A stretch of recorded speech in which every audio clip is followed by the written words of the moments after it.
In today's video, we are going to be discussing some major news for the WWE Royal Rumble coming up this weekend. We got surprise returns, we got Vince McMahon, we got so much news, plus we got to talk about some lawsuits that WWE could be facing. A lot of things are happening. Guys, if you want more videos like this, you already know what to do, but the timestamps are in the description down below. We're going to kick things off with MLW, but there's a reason for it, because MLW has reportedly sent a cease and desist letter to WWE for reaching out to contracted MLW talent. And the reason why WWE reportedly did this was because of WWE Raw 30. Now, Dave Meltzer had, come out in the Wrestling Observer newsletter and stated that sources indicated to him that MLW sent a cease and desist letter because WWE reached out to talent directly instead of reaching out to MLW.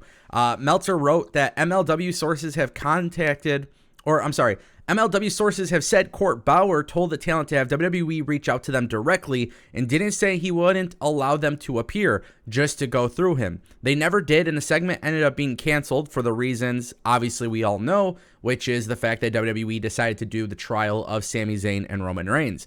WWE didn't respond to questions regarding the cease and desist letter or the claim.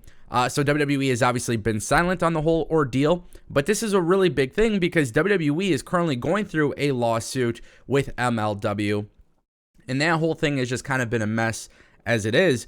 But WWE obviously trying to contact talent for the Raw 30 episode actually makes a lot of sense because, well, if you know who's on the MLW roster, then you know they do have some ties to the bloodline. Now, WWE, in my opinion, made the right decision. They made the right call by canceling the ceremony thing, the acknowledgement ceremony for the bloodline, because what they in fact ended up going with was the trial of Sami Zayn, which I feel like was an absolutely incredible segment, one of the best segments in WWE in the last decade plus.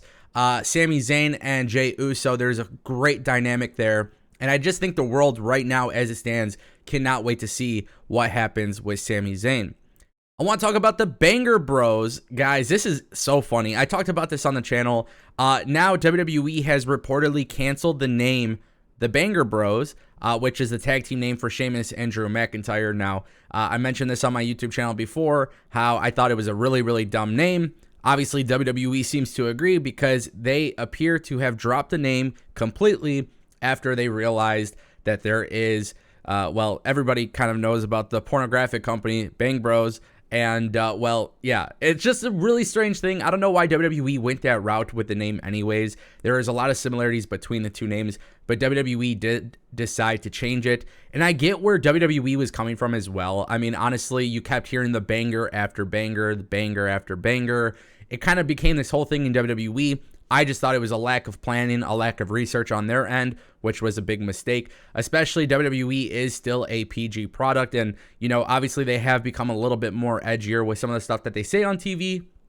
This is one of those things I'm just not sure if they actually want to do.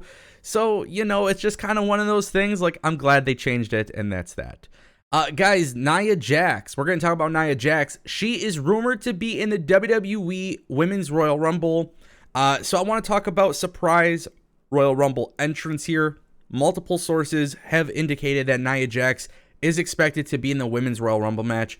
In my opinion, that is not necessarily shocking. WWE wants to have returns for the Women's Royal Rumble just as they want to have surprises for the Men's Royal Rumble. I actually made a video predicting all of my surprises, debuts, and Forbidden Door opponents that could realistically appear at the Royal Rumble. Nia Jax would make sense, a former WWE superstar. Then there's been talk of her retiring from in-ring lately, which, as you guys know, this is the time of the year when it comes to reporting to definitely take things with a grain of salt. And the reason for that, though, is because, WWE is trying to make sure that people aren't spoiled by the surprises, and that's rightfully so. I think it makes a lot of sense if you're the WWE. And if you're the WWE, you really want to do like some big surprises that catch people a little bit off guard. With Nia Jax being, she was a big part of the WWE women's division at some point, okay? And, she held the championship and she actually did a couple good things. But I think it's really important for people to understand that, when it comes to Nia Jax coming back to the WWE, a one-off appearance really isn't going to be a big deal to a lot of people. You know what I mean? And I think that's the one thing with some of these returns coming to the WWE, some of these people just coming off as a one-off thing, you know, it's a double-edged sword, right? You want a surprise to come into the Royal Rumble and potentially win the Royal Rumble, or you want to see them come into the Royal Rumble and be associated with some sort of storyline in the Royal Rumble. Some of these people who return for just these one-off appearances, yeah, it's cool, but, you know, if we know that Lita is not returning, if we know that Trish Stratus isn't returning, if we know that Mickie James is there just to show off the Impact title, if we know that Nia Jax is just there for a one-off appearance, sometimes the surprise entrants really aren't that special because, you know, deep down inside, they're really just there to be an extra person in the match. And I get it. It's like I said, it's a double-edged sword. I have nothing against Nia Jax coming back, but it would be cool if Nia Jax were to return to the WWE and then kickstart a storyline with somebody. Do I expect that to happen? I do not. I think this is WWE just trying to fill a void within the women's division, within the Women's Royal Rumble match. And now I want to talk about Vince McMahon. Guys, this is a very interesting story that's going around. Vince McMahon is back at the headquarters in WWE. And this is not necessarily new news. We kind of talked about this a few weeks ago. Vince McMahon is back in the company. He's back in the headquarters. Now we know Vince McMahon is you know, he makes suggestions for creative, but he's not necessarily doing things with WWE on a creative spectrum. Triple H still has the final say. This is public knowledge. A lot of people know that Triple H is still running WWE creative. With that being said, Vince McMahon is being rumored, and this is where it gets really funny. He is rumored to be wrestling in the Royal Rumble match. And this was something that WWE would have actually not been opposed to. At one point, it was said that, like, it could actually happen. However, there are more lawsuits and more things that are popping up about Vince McMahon where it appears that WWE will not go forward with this move. Now, honestly, Vince McMahon wrestling in the Rumble would have been kind of funny, considering that we just saw him wrestle at WrestleMania. You know, this guy is 70-something years old. He's completely jacked. But right now, I think it's safe to say with everything that has transpired over the last 6-7 months, it is best to not have Vince McMahon on television. Whether he's talking on a microphone, whether he's wrestling at the Royal Rumble match, whatever it may be, you know what I mean? I understand he's back in the company, but I think, realistically, I just don't want any involvement with Triple H and Vince McMahon together. I think Triple H is doing a fantastic job. I feel like the wrestling world has cohesively come together, and they have been praising WWE for its massive improvement.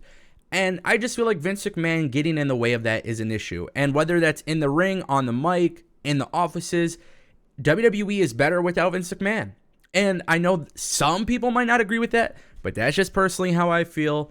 Vince McMahon could potentially be in the Rumble match. I don't expect it to happen at this point. I think WWE and Triple H are 100% against it at this point, but you never know. That's the reason why they call it surprise entrance for a reason. So let me know what you guys think in the comment section down below. This is the Ango Show. If you want more videos like this, you already know what to do. Click that subscribe button, ring that bell, and I'll see you guys next time.